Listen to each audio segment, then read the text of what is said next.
Hi everyone, this is Nate Forker, and I am going to be presenting today on topic 3, which is the AT&T and Time Warner merger and how it relates to the antitrust law.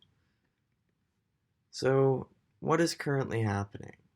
Well, on October 22nd in 2016, AT&T announced that it plans to acquire Time Warner for $85 billion. This was a deal that was set to expire the next year on October 22nd in 2017 if it had not yet successfully gone through. Well, it took some time to really get it going, and both parties agreed to continue trying. So on March 19th in 2018, the trial between AT&T and Time Warner with the U.S. Department of Justice began. It was expected to take 6 weeks to conclude, but it did in fact take a little bit longer. The trial finally ended on June 12th of 2018, and it resulted in AT&T winning the lawsuit against the Department of Justice and being allowed to acquire Time Warner. Well, they did that in just about 2 days. On June 14th in 2018, AT&T successfully acquired Time Warner for $107.50 per share. So what's so controversial about this? Well, of course, we know that both of those companies are humongous. So, specifically, Time Warner, prior to the acquisition, was the third largest entertainment company, and it produced news, television, and films. It also owned 10% of Hulu.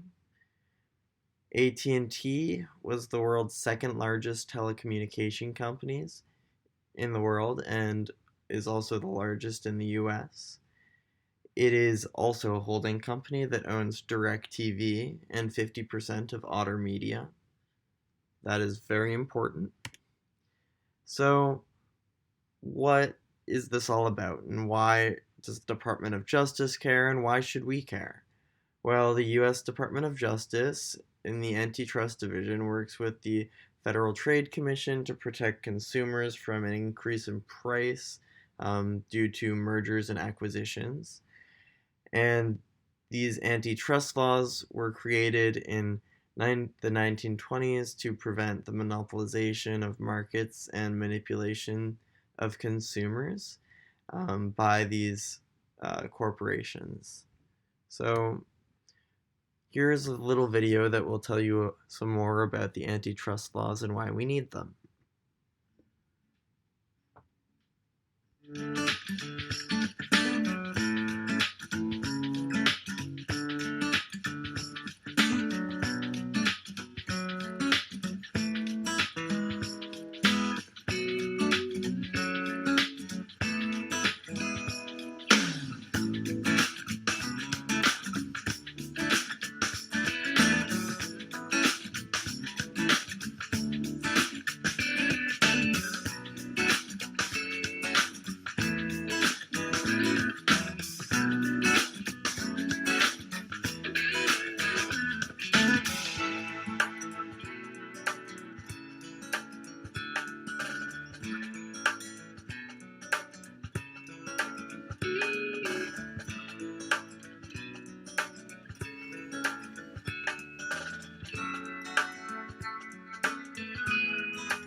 So, does the AT&T and Time Warner merger violate the antitrust laws?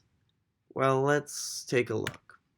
So, similar scenarios include the Sirius Radio and XM Radio merger, which was said to have formed a monopoly over consumers and a monopsony over artists and advertisers in the satellite radio market.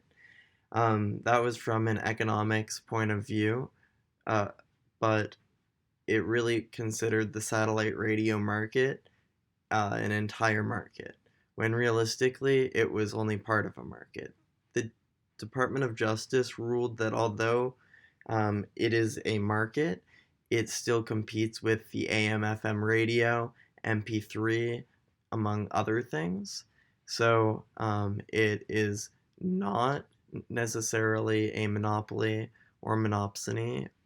And moreover, it would not substantially lessen competition in the industry because for Sirius Radio and XM Radio, when you in order to get access to them, you would need to choose between the two of them when purchasing your vehicle, and your vehicle would be equipped with a certain kind of equipment that would only allow you access to one of them. This being said, there was not a real competitive nature between the two companies. So it would not lessen competition and did not violate the antitrust laws in the eyes of the DOJ. Moreover, both companies were operating at major losses and were unsustainably run.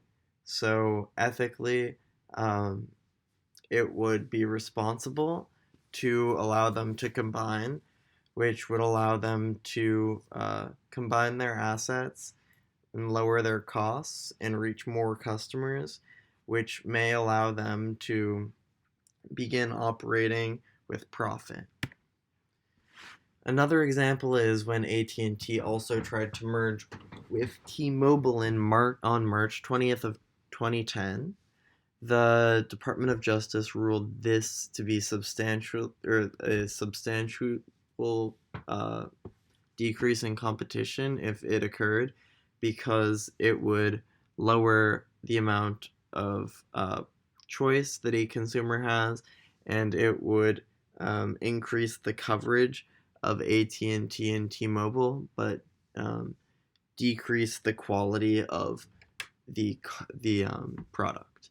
So T-Mobile competes directly with AT&T in 97 out of 100 local wireless markets, and combined serves 132 million customers.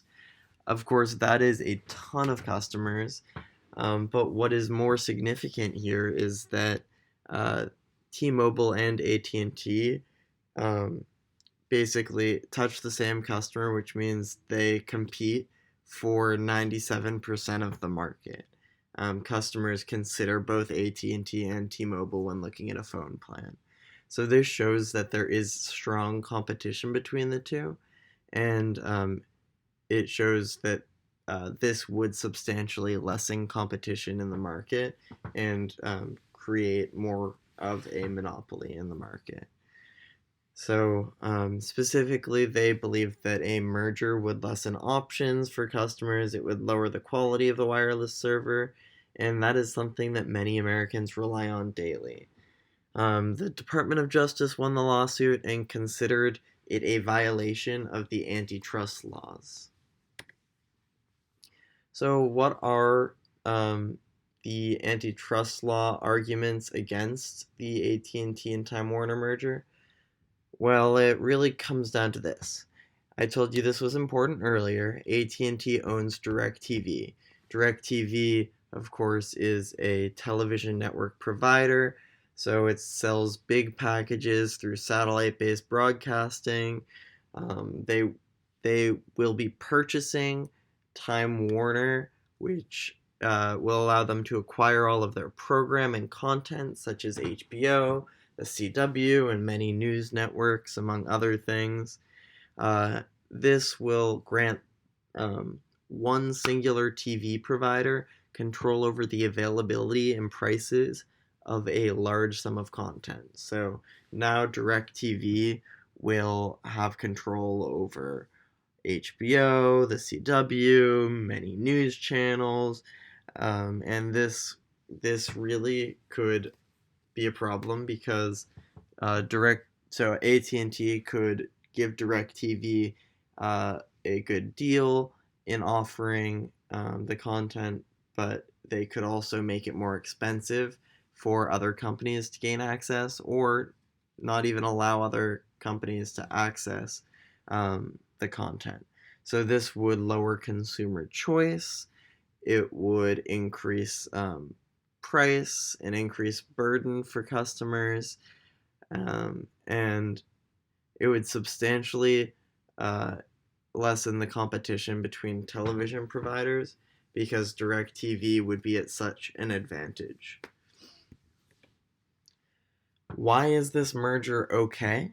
Well, the court ruled this merger alright because the argument against it did not prove that the merger would substantially lessen competition. So, this is important because um, it is argued that although DirecTV will potentially have access to all of this content and be able to control the prices, it is not necessarily going to do that. And even if it did, it would not substantially lessen the competition because there are a lot of other content providers and other channels and media that is not owned by AT&T and Time Warner. So they allowed this merger to go through. And that's where we are today. Hope you learned something.